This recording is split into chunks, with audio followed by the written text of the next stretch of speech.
convidar você para que você, por favor, abra comigo a palavra do Senhor em Salmos 116, nos versos de 1 a 4. Quero saudar a todos que escolheram estar conosco nesta manhã, colocaram na sua agenda, adorar ao Senhor em nossa comunidade cristã do JuVV. Que Deus continue abençoando a você e que a presença dEle possa preencher os seus vazios, os meus, nesta manhã. Também quero cumprimentar a todas as pessoas que estão através da nossa internet JuVV, nosso site, que você também possa ser abençoado por ti, e convida você também para que abra a sua Bíblia em Salmo 116. Nós estamos realizando com a liderança de 2017 dos ministérios e administração desta igreja, nosso último sábado. No sábado que vem já estaremos com a nova liderança para 2018. E como pastor desta igreja, eu só tenho motivos para agradecer você, pelo teu amor, pelo teu comprometimento, pela tua presença em nossos cultos, em nossas reuniões, com as suas sugestões, com a sua habilidade com os seus dons, e você colocou tudo isso em prol dos ministérios da nossa igreja. Muito obrigado a todos vocês que direto e indiretamente se envolveram nos ministérios e na administração de nossa igreja em 2018. Que os céus cubram vocês de bênçãos e a gratidão venha do coração de Deus, porque a nossa é bem limitada, mas a gente quer reconhecer, mesmo assim, a sua participação e o seu trabalho, o seu ministério no ano de 2017. Cálice da salvação. Salmo 116, versos 1 a 4. A Bíblia diz o seguinte: amo o Senhor porque Ele ouve a minha voz e as minhas súplicas. Porque inclinou para mim os seus ouvidos, eu vou invocá-los enquanto eu viver. Laços de morte me cercaram, angústias do inferno se apoderaram de mim. Caí em tribulação e tristeza. Então, invoquei o nome do Senhor, dizendo: ó Senhor, livra-me, livra-me a alma. O salmista, ele começa o Salmo 116, refletindo sobre uma grande dificuldade que ele estava tendo.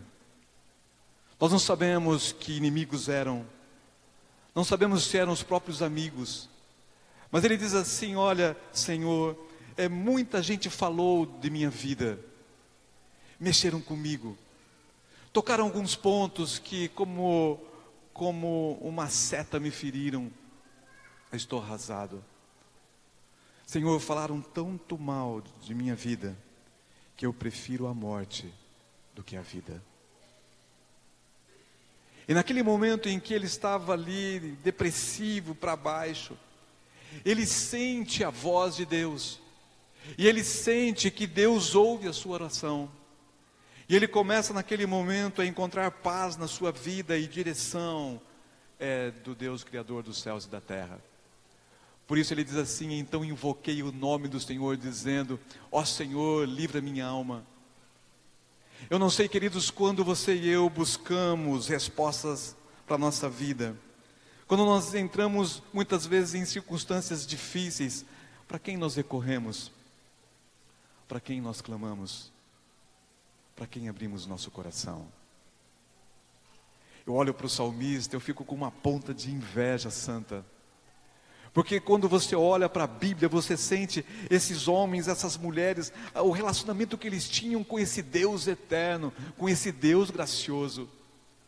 Ele diz: Senhor, eu quero ouvir a tua voz, eu estou invocando o seu nome, porque Deus é um Deus que responde à oração dos seus filhos. Você crê nisso? Olhe para trás nesse ano de 2017 que está se findando. Deus ouviu as suas preces, Deus tem ouvido o seu clamor. Ele diz: o Senhor dos céus e da terra. Cantamos nesta manhã: louvemos o Rei do Universo.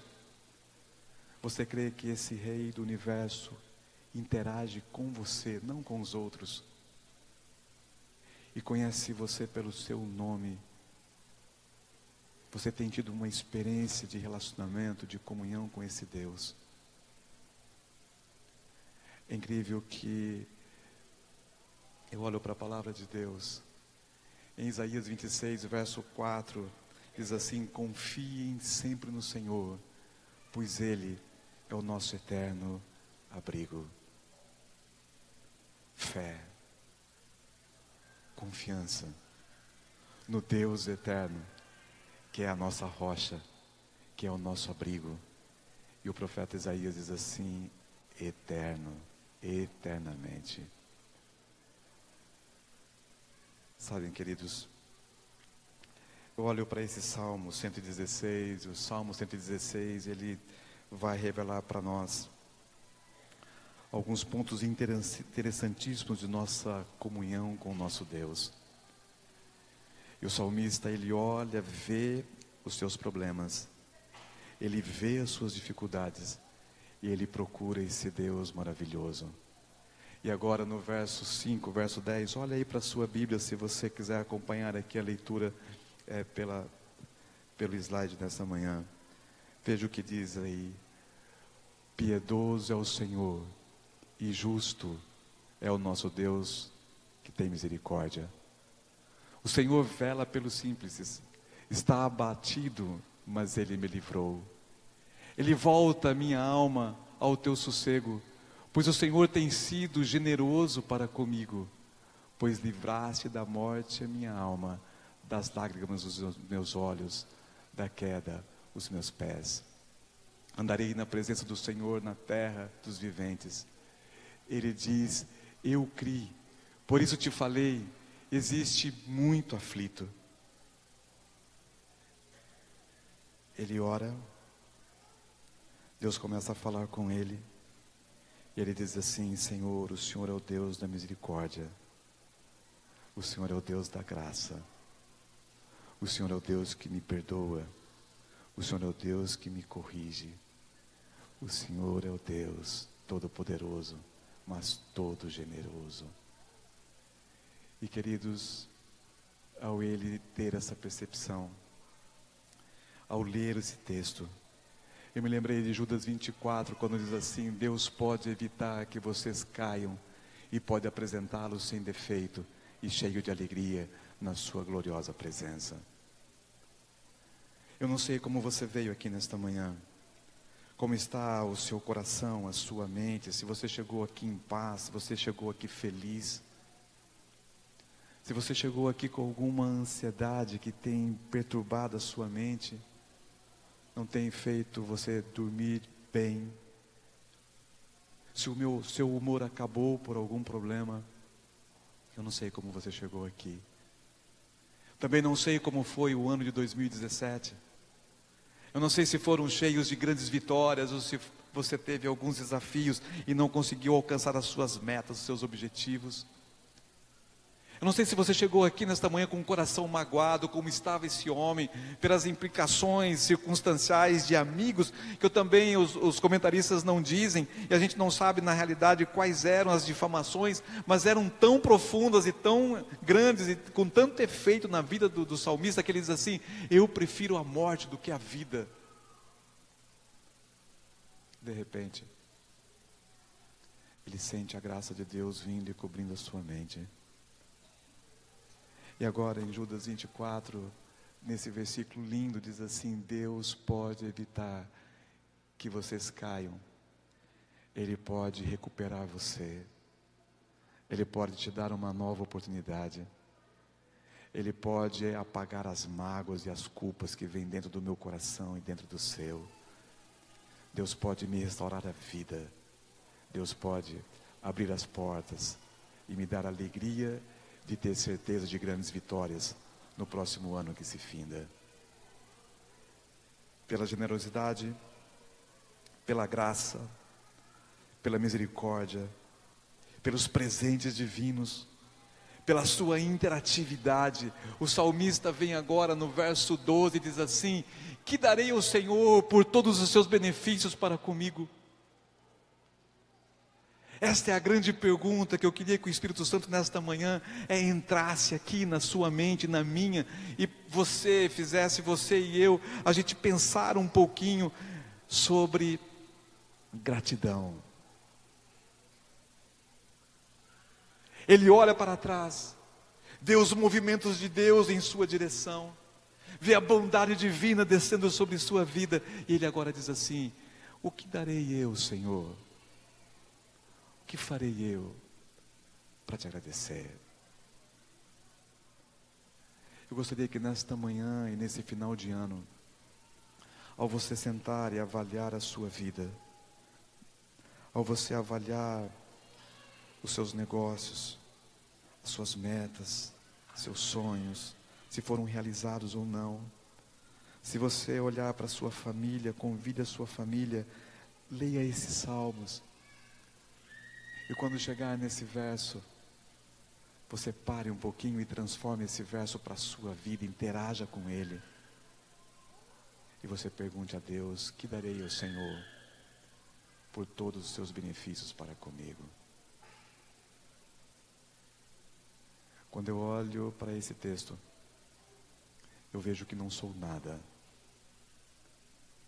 Quando eu olho para esse texto e penso na imensidão, no poder desse Deus universal, eu olho para mim mesmo e fico perguntando: mas o que eu posso dar para Deus? O que eu posso interagir, como posso interagir com Ele para que Ele possa me ouvir, que Ele possa me atender ou receber algo da minha pessoa? E Ele diz assim: tomarei o cálice da salvação e invocarei o nome do Senhor. Ele primeiro agradece,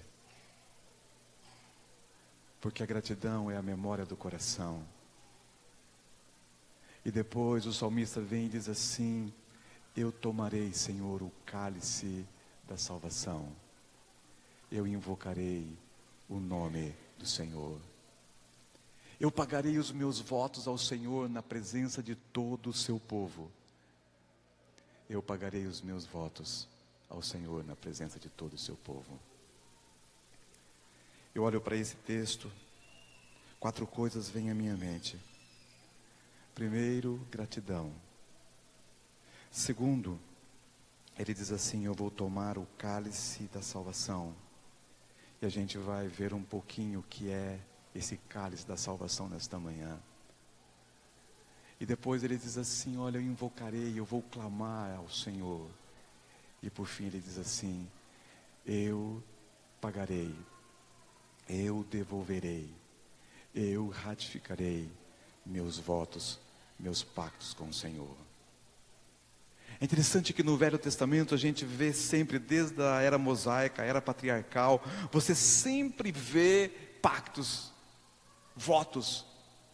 Ou era entre senhores e senhores, ou era entre um senhor e um vassalo, ou era entre um vitorioso e um derrotado. Você vê Deus com os seus filhos, sempre os pactos, os votos, as alianças, as ratificações de compromisso. Você já fez alguns votos com pessoas? E esses votos foram cumpridos? Votos bons que marcaram a sua vida? Eu conheci Benivaldo no IAE em 1979. Ele era de Maringá, eu de Campo Mourão, e a gente se afinou no colégio. Éramos como os irmãos. E já no 3º ano de faculdade de teologia, ele com a sua namorada, eu com a minha, e nós fizemos um pacto. No casamento, eu vou estar no seu, ele disse. E eu disse para ele: ó, no casamento seu, eu vou ser padrinho também.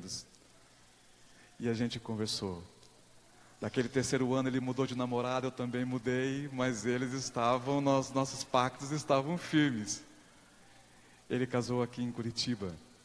Eu tive o privilégio de vir na Central, nunca tinha vindo aqui na Central de Curitiba. E em 1985, eu vim aqui para o casamento do Benivaldo. Benivaldo hoje ele é o primeiro ancião da igreja do Botafogo do Rio de Janeiro. E a gente tinha feito um pacto lá no Rio, que era uma outra coisa, mas esse pacto ele foi quebrado porque nós acabamos vindo aqui para Curitiba.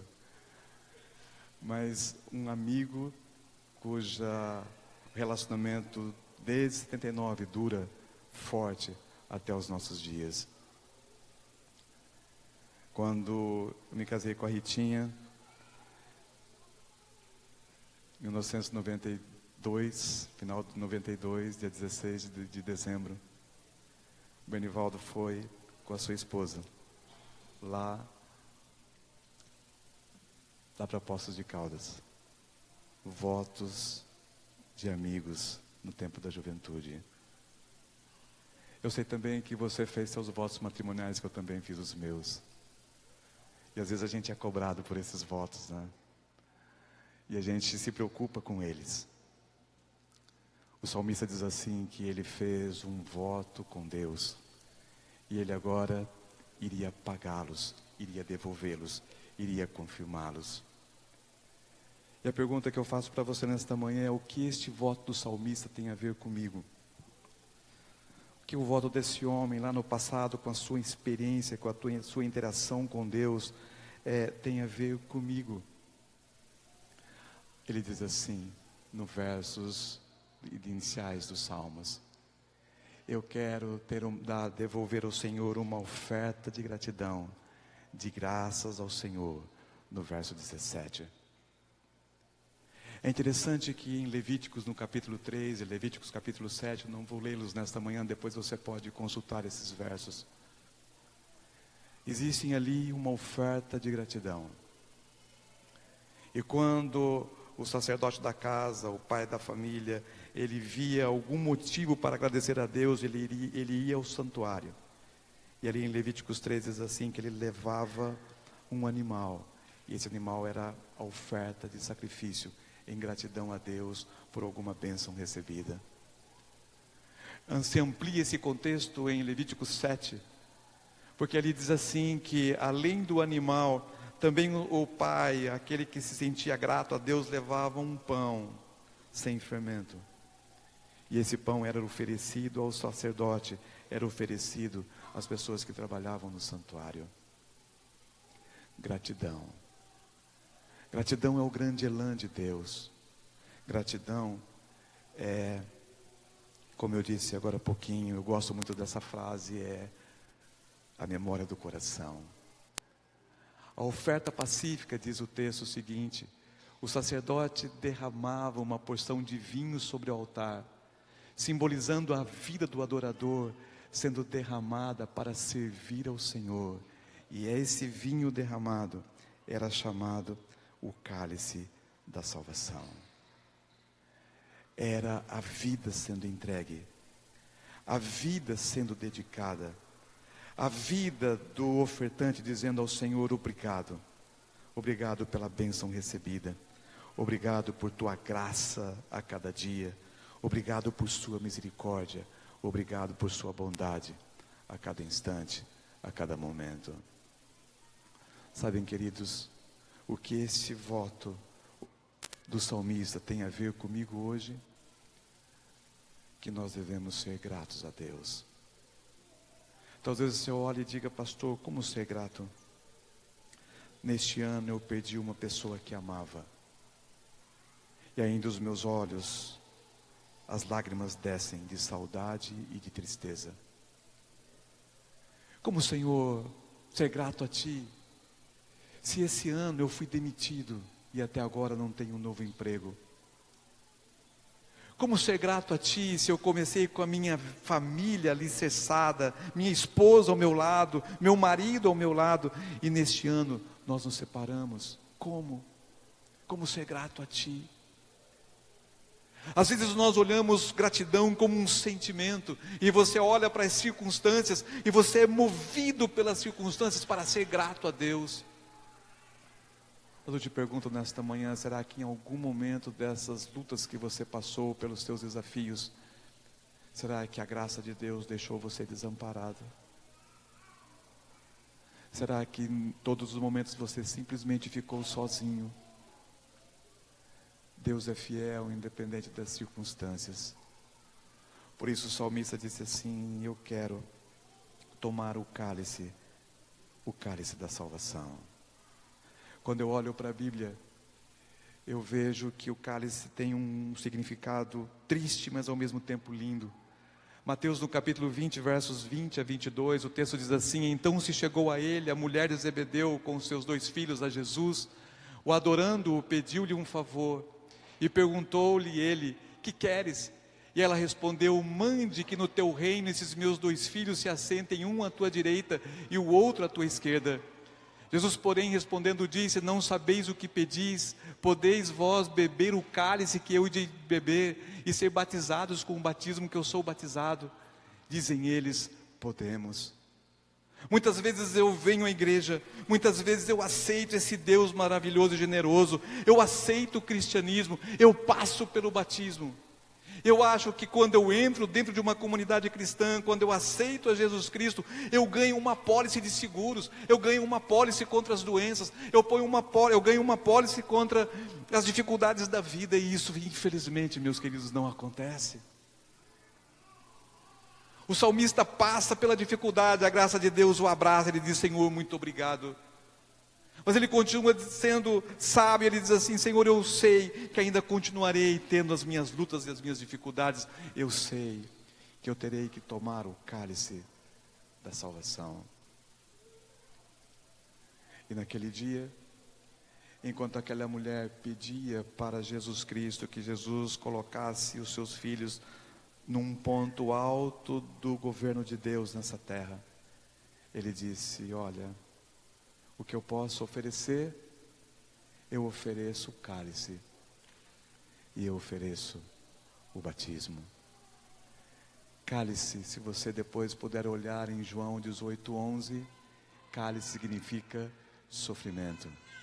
O batismo, Romanos 6, verso 3, e você for lendo 4, 5, 6 e 7, o simbolismo dele é a morte e a ressurreição em Jesus Cristo.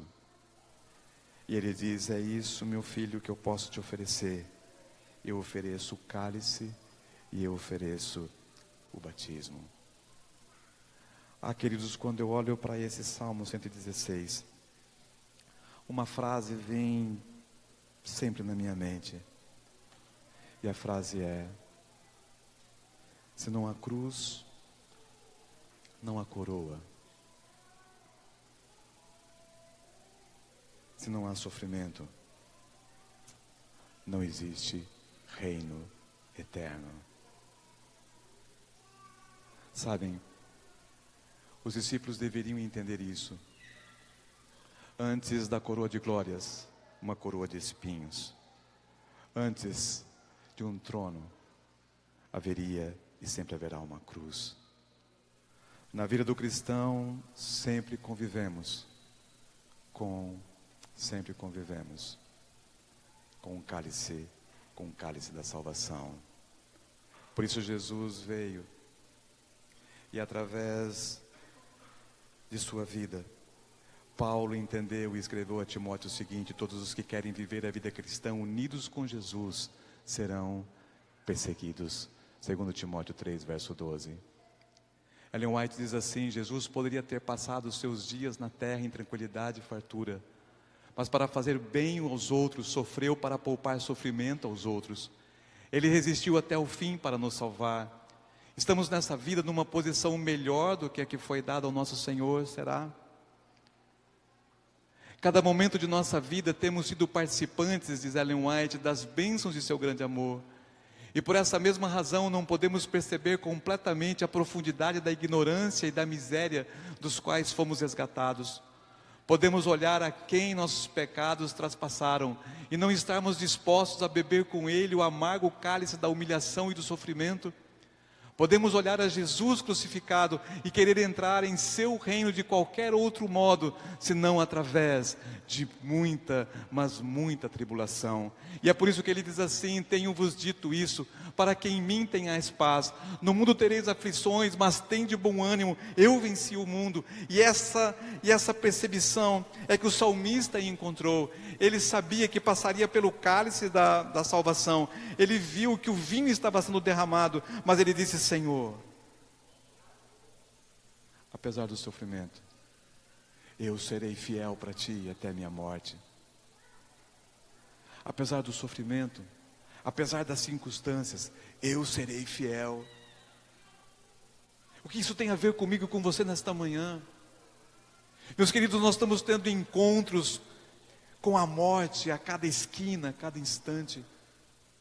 Nós estamos vendo a cada dia, cada minuto, a cada hora, a nossa Curitiba se tornar como um pavio de pólvora. E antes, quando você passeava tranquilamente com a sua família, pelas noites, pelos parques da cidade, pelo centro da cidade, hoje você não sai mais em determinado horário e você não anda mais sozinho, só anda se tiver alguma obrigação mesmo, ou senão você já se recolhe mais cedo e não sai da sua casa.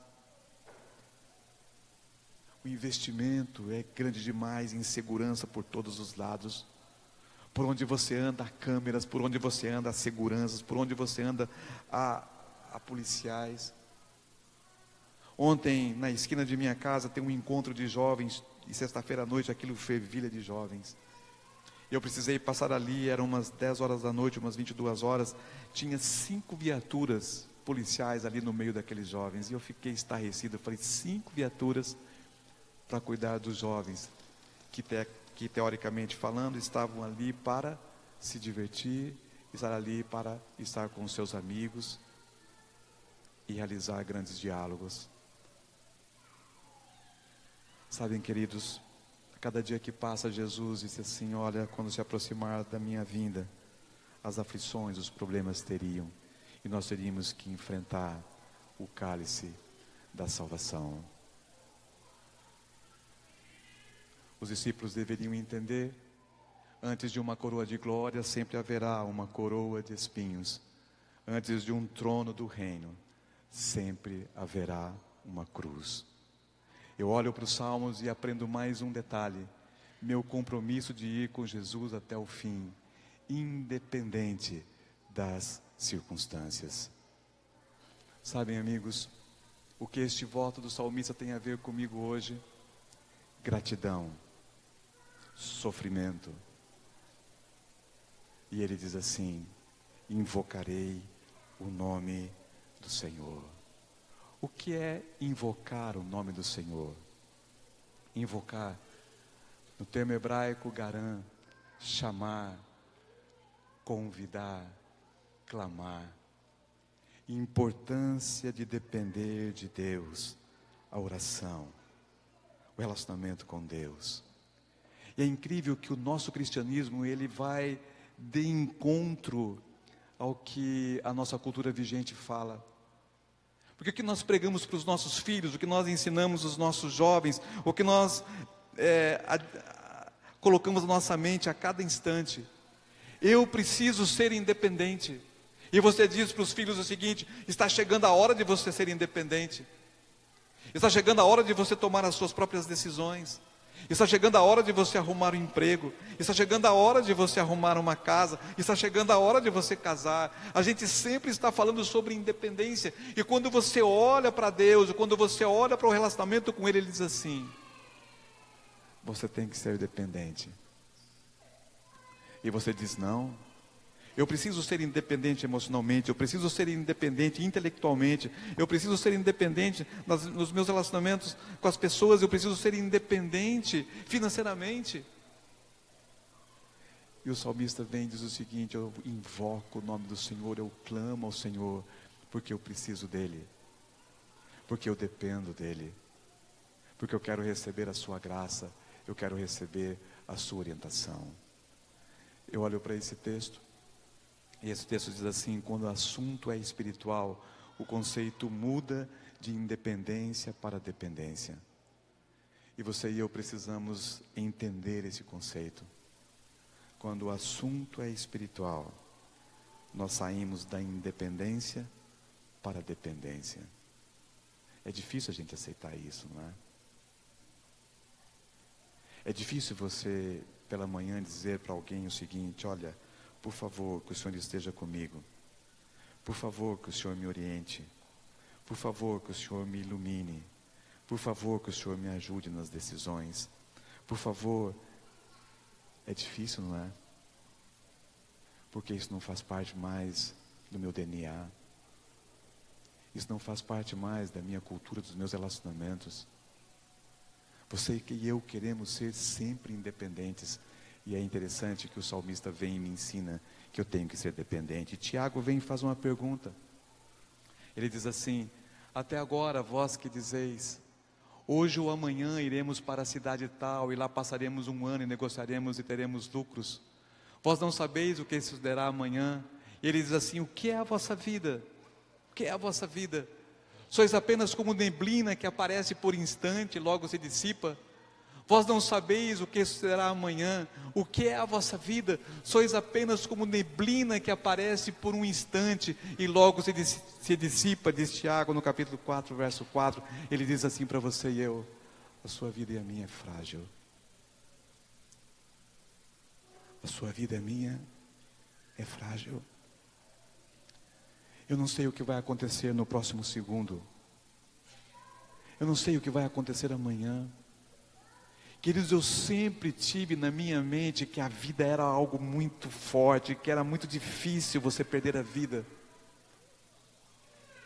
E um dia, ao redor de uma mesa, meu pai, com 42 anos, estava rindo com nossa família, nós estávamos brincando à mesa. E de repente ele se atrapalhou, nós estávamos brincando com pedrinhas, com dominó, ele gostava de jogar dominó, nós estávamos brincando antes do almoço, nós estávamos brincando com peças ali, com um joguinho de dominó. E meu pai se atrapalhou com as peças. E sem falar uma palavra, sem dar um som, sem dar um gemido, sem nada, absolutamente nada, ele simplesmente, ele virou o corpo para pegar uma daquelas peças que ele havia derrubado ao chão. Talvez ele tinha sentido algum problema. E quando ele fez esse movimento para pegar a pedrinha que tinha caído no chão, ele tombou com seu rosto no meu colo. Eu estava com os meus 10 anos do lado dele. Foi como se você desligasse uma luz, como se simplesmente fosse um interruptor e tocasse o dedo. Em 3 minutos estava ali um médico, amigo da família do meu tio, ali do lado. 3, 4 minutos já veio essa pessoa correndo. Eles estavam ali na frente da casa, da outra casa. E ali meu pai perdeu a vida, sem uma palavra, sem um gemido, sem nada ficar marcado de veias e qualquer coisa. Ele teve um ataque fulminante do coração e perdeu a vida ali com 42 anos de idade. A nossa vida é frágil. Nós não sabemos o amanhã. E Tiago diz assim: o que faremos? E ele diz que eu tenho que perguntar ao Senhor.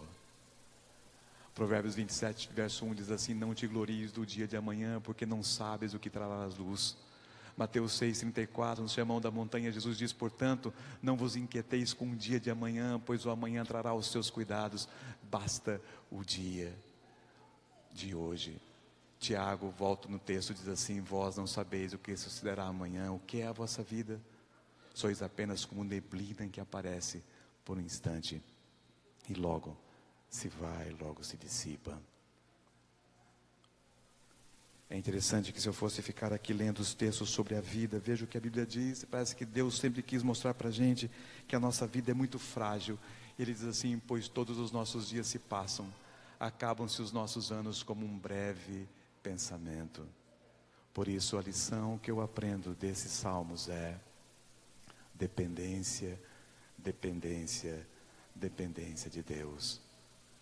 Em Colossenses 1,17 o texto diz assim: e Ele é antes de todas as coisas, e todas as coisas subsistem através dEle. Você tem essa percepção de que acima de todas as coisas, você e eu temos um Deus, Senhor dos céus e da terra. Um Deus que está no controle do mundo, mas ao mesmo tempo Ele observa você. Um Deus que cuida do universo, mas ao mesmo tempo Ele o chama pelo seu nome. Você tem essa percepção? Invocarei o nome do Senhor. Quando o assunto é espiritual, o conceito é que eu saio da independência para a dependência. Se Deus quiser, o conceito de fidelidade, não se esqueça desse conceito. É o conceito do adventismo em questão de fidelidade. O conceito está ali. Se Deus quiser, o conceito de fidelidade cristã, tudo vem de Deus. Tudo vem de Deus. Tudo vem de Deus. O que este voto do salmista tem a ver comigo? Gratidão, sofrimento, dependência de Deus. E o último agora, cumprirei os meus votos ao Senhor, ser fiel aos meus compromissos com Deus. Querido, final de novembro é época de avaliações. É época de olhar para trás e ver o que aconteceu na minha vida. É época de você fazer os análises e ver quais foram os conceitos, ou só foram os objetivos, as metas, os sonhos que você colocou no início do ano, se você os estão cumprindo. E nesta manhã, o convite através do salmista diz: cumprirei os meus votos ao Senhor, ser fiel aos meus compromissos. João 41, verso 11 diz: quem primeiro me deu para que eu haja de retribuir-lhe? Pois o que está debaixo do céu é meu. O conceito de que Deus é o Senhor de tudo. Ou quem lhe deu primeiro a Ele para que seja recompensado? Porque dele, por Ele e para Ele são todas as coisas. Glória, pois, a Ele eternamente. Esse Deus eterno, esse Deus Criador dos céus e da terra, Ele enche você e eu de presentes. Sempre Deus tomando atitude, sempre Deus vindo primeiro. E o texto diz assim: quem primeiro recebeu as bênçãos? Quem primeiro recebeu os presentes? E o texto ratifica: porque dele, por Ele e para Ele são todas as coisas. Glória, pois, ao Deus eternamente. Romanos 5, versos 8 diz: mas Deus prova o seu amor para conosco, em que Cristo morreu por nós, sendo ainda nós pecadores. Esse Deus eterno, Senhor de tudo, um dia olhou para você e disse: eu preciso ajudar você. E a ajuda foi tão grande, que transcendeu bênçãos materiais, bênçãos mentais. Ele enviou o seu Filho, e deu de mais precioso os céus poderia dar para você e para mim mesmo, que foi Jesus na cruz do Calvário. Meus votos ao Senhor, fazendo um bom uso do tempo que Deus me dá. Quando eu olho para esse texto de Efésios 5, verso 15 e 16, a Bíblia diz assim: portanto, vede prudentemente como andais, não como nécios, e sim como sábios, remindo o tempo, porque os dias são maus. Quando eu olho para esse texto, eu vejo o presente que Deus me dá, as 24 horas, e você for multiplicando em semanas, em meses, em anos, veja quanto tempo Deus já te deu. Mas esse tempo não é o cronos, esse tempo no grego é o kairos. E há uma diferença entre cronos e kairos, porque o cronos é esse calendário limitado de tempo que eu tenho de 24 horas. Quando aqui Paulo está escrevendo a Éfeso, ele está escrevendo sobre o kairos. E qual é o tempo que nós chamamos de kairos, ou que é o kairos no grego que nós chamamos de tempo? É a essência do tempo, é a qualidade do tempo. O que você tem feito do seu tempo nessa essência, nessa qualidade do tempo? Os nossos relacionamentos. Esses dias visitei uma pessoa que está com câncer terminal. Eu disse para ela: o que você está fazendo? Ela disse: pastor, o que eu mais estou fazendo hoje é conversar com as pessoas que eu amo. É estar com as pessoas que eu amo. O kairos, a essência do tempo. Quando você olha para o kairos de 2017, o que você ofereceu às pessoas? Você teve tempo para você mesmo? Você teve tempo para Deus? Você teve tempo para a sua esposa, para o seu esposo? Aquele tempo de qualidade, aquele tempo a sós. Tempo a sós. Esses dias, eu saí com a Ritinha numa quinta-feira à noite, e a gente abriu um espaço, e nós fomos comer uma pizza, só nós dois. E alguém tinha dado aqui, não vou citar o nome, mas uma pessoa que falou assim: Claudinho, vá naquela pizzaria assim, assim, assim, lá no centro da cidade, você vai ver que pizza que tem lá. Cara, mas nós entramos lá. E aí eu saí de lá feliz, mas ao mesmo tempo com uma angústia no coração. A Rita olhou para mim e falou assim: Claudemir, eu não me lembro mais da última vez que só você e eu saímos para comer uma pizza. Sem falar de igreja, sem falar de ministério de criança, sem falar de filhos. E eu olhei para ela e fiquei meio sem jeito, porque faz muito tempo que a gente não saía. Só para nós dois conversarmos, juntos, só nós dois, sem falar de igreja. Porque sabe o que eu fui cobrado esses dias na mesa da minha casa? Que em todo momento onde estou, todos os momentos, no sofá lá de casa, na mesa, lá no quarto, eu só falo de igreja. E fui cobrado nisso. E eu comecei a pensar que os meus filhos têm razão. Eu sento na mesa, estou falando do JuVV, eu vou para o sofá, estou falando do JuVV, eu vou à noite para o quarto, eu falo do JuVV. O tempo inteiro falando, e o telefone toca, é só gente do JuVV. O Kairos, o tempo de qualidade, o tempo para as pessoas que a gente ama, o tempo para a gente mesmo.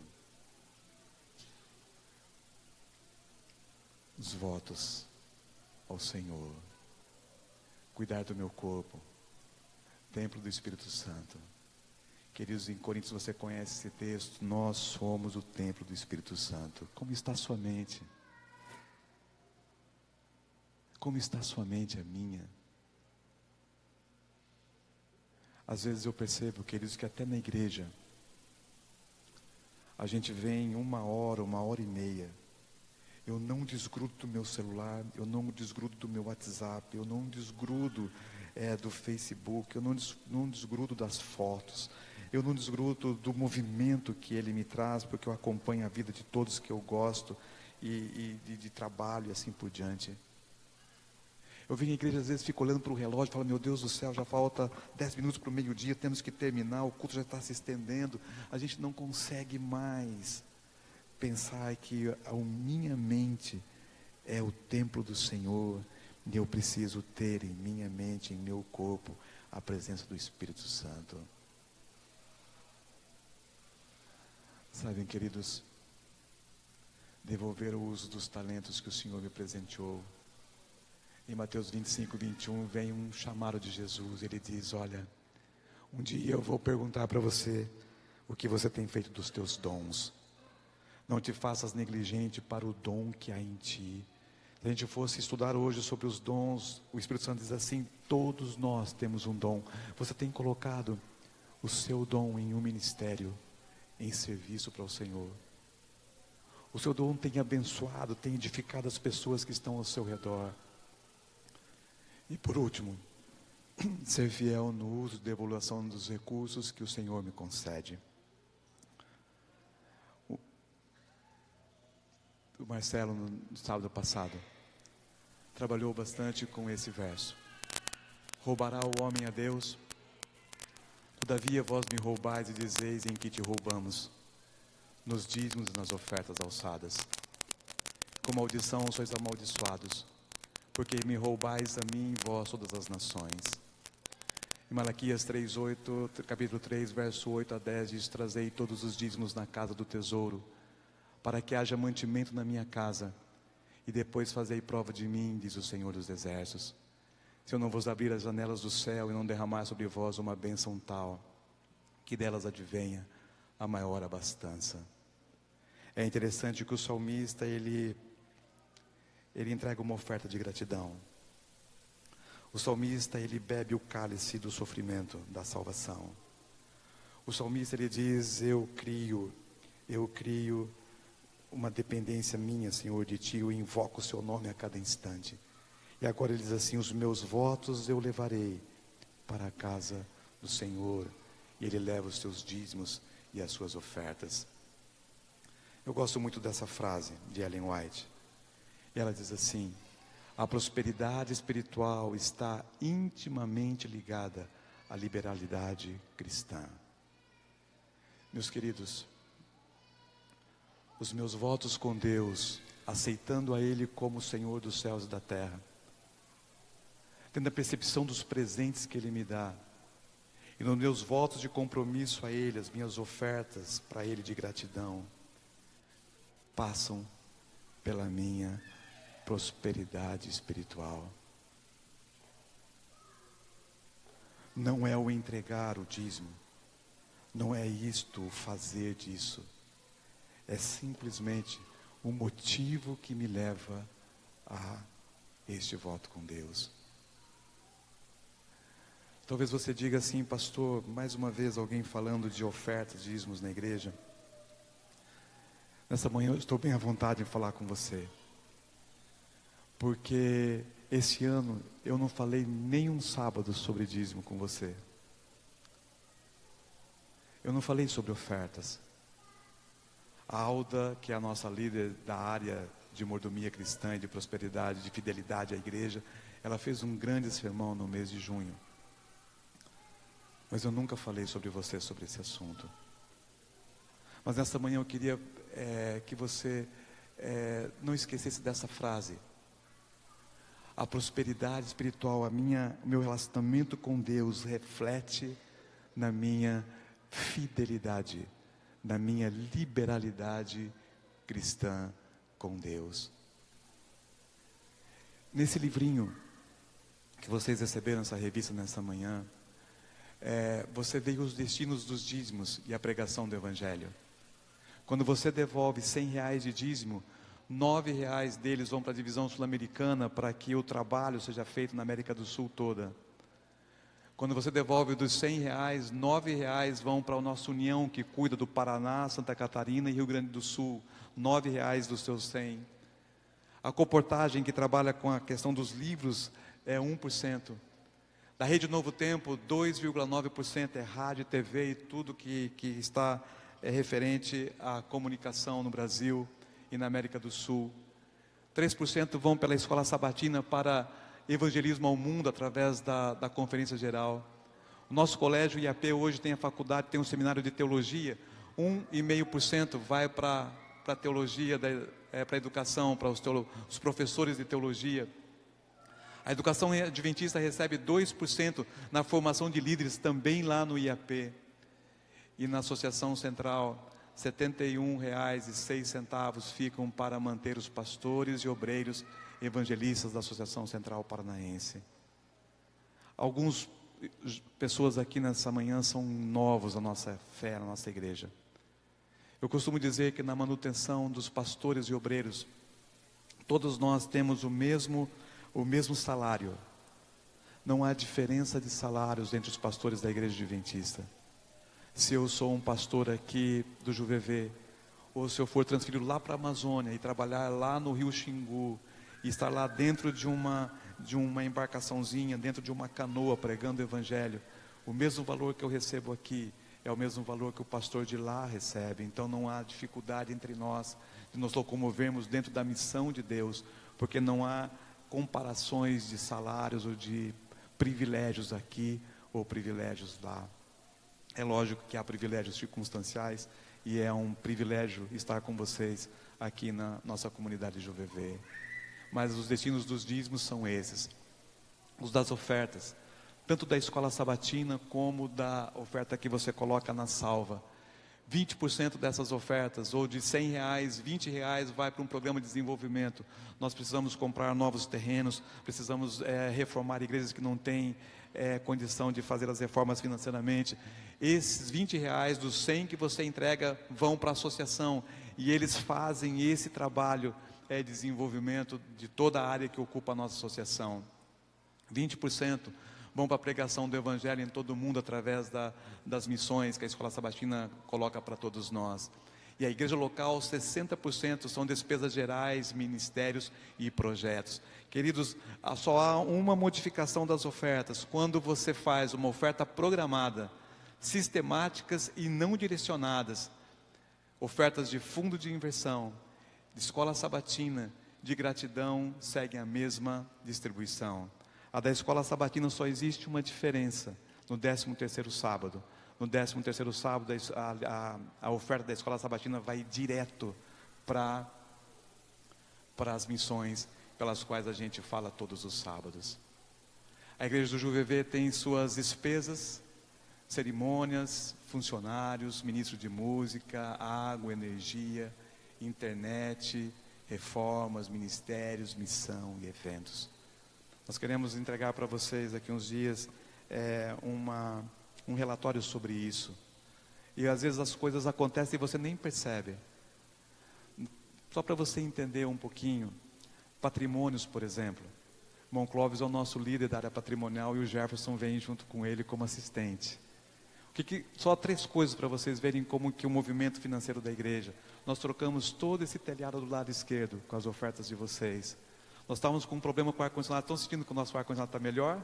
Foi também renovado, foi uma discussão tremenda. E foi feita uma modificação para que, através das ofertas que vocês dão, nós pudéssemos melhorar o nosso ar-condicionado. As reformas das salas, dos ministérios, isso é através dos 60% das suas ofertas que ficam aqui no caixa local. Eu quero encerrar nesta manhã este momento. Eu quero encerrar, queridos, com esse texto. 2 Coríntios, no capítulo 9, verso 7. Cada um contribua segundo propôs em seu coração, não com tristeza ou por necessidade, porque Deus ama o que dá com alegria. Eu queria chegar bem pertinho de você para dizer uma coisa. O voto na área de fidelidade financeira dos nossos recursos não é algo que você faz ou que eu faça. É algo espiritual. Eu olho para a graça desse Deus maravilhoso. E é através dessa graça que eu olho para tudo aquilo que Ele me deu. E eu digo, Senhor, eu vou devolver um pouquinho para abençoar outras pessoas. Deus me dá recursos para que eu possa, através deles, ser uma bênção para abençoar pessoas. É através da graça. E é por isso que o salmista, ele diz assim, Senhor, eu sou grato a Ti por tudo que o Senhor me deu. Senhor, eu vou tomar o cálice da salvação. Eu vou passar pelo sofrimento, mas eu vou ser fiel em qualquer circunstância. Senhor, na minha vida eu quero ser independente, mas Senhor, me ajude a ser dependente de Ti, porque tudo é Teu, e eu quero entender que acima de todas as coisas nessa terra, o Senhor dirige o universo e dirige a minha vida. Dependência de Deus, invocar o nome de Deus. E nos votos de compromissos, dizer, Senhor, eu quero oferecer o meu kairós para Ti. Eu quero oferecer os meus dons para Ti. Eu quero que minha mente seja o templo do Espírito Santo. E eu quero, através dos meus recursos, ser uma bênção através de Ti, para abençoar pessoas. Quero convidar o Lucas, para que ele pudesse começar a tocar aquele hino Vaso Novo. Nós vamos encerrar o nosso culto desta manhã com esse hino. Eu queria fazer um desafio para você. Que você, nesse final de mês, de ano, abrisse novamente Salmo 116. Veja os votos pelos quais o salmista fez com Deus.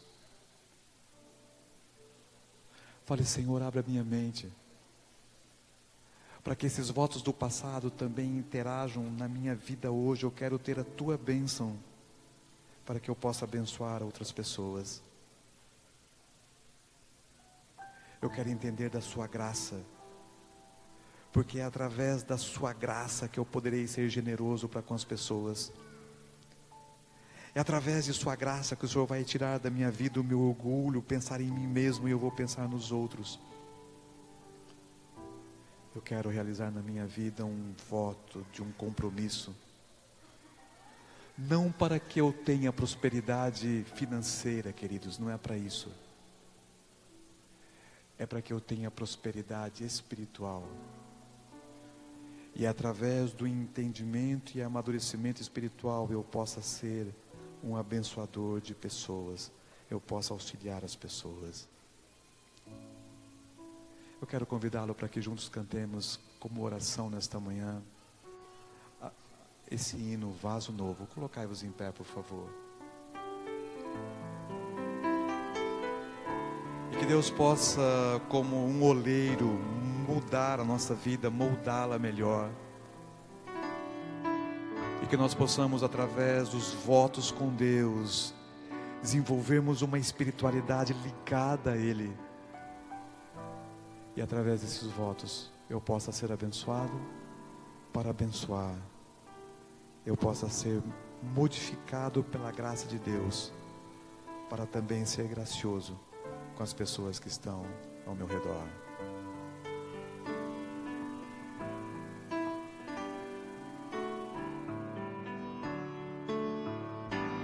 Eu quero ser,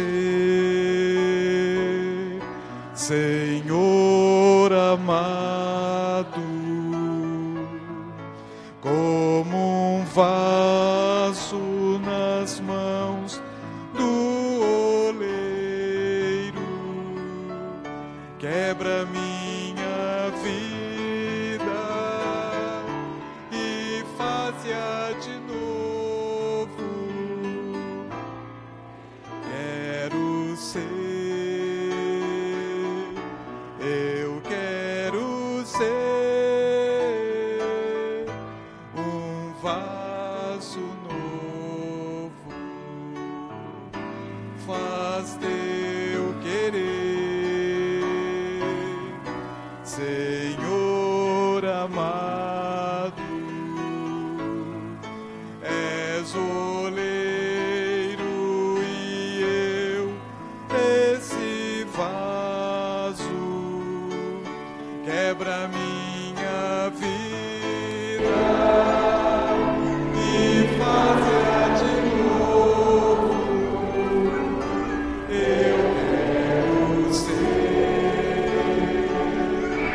eu quero ser um vaso novo. Senhor nosso Deus,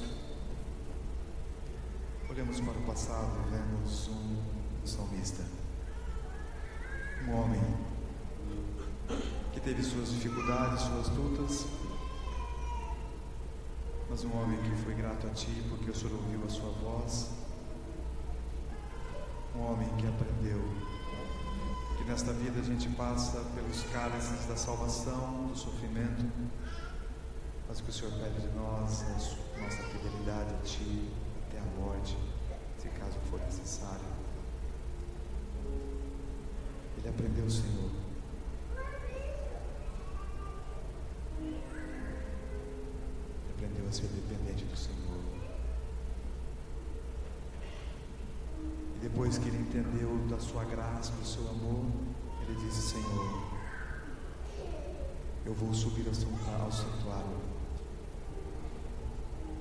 eu vou entregar para o Senhor, através dos recursos, das minhas dádivas, das bênçãos e do pão material que o Senhor tem dado para a minha vida a cada dia.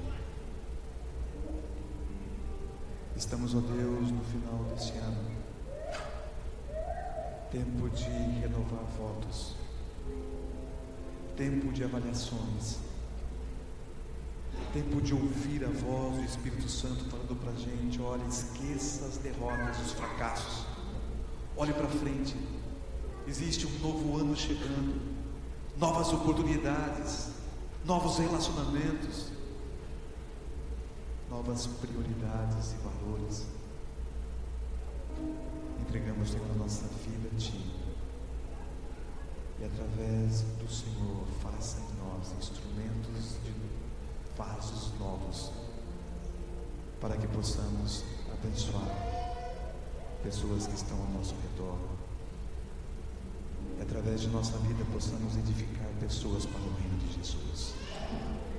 É a nossa oração, em nome e pelo amor do nosso Senhor Jesus Cristo.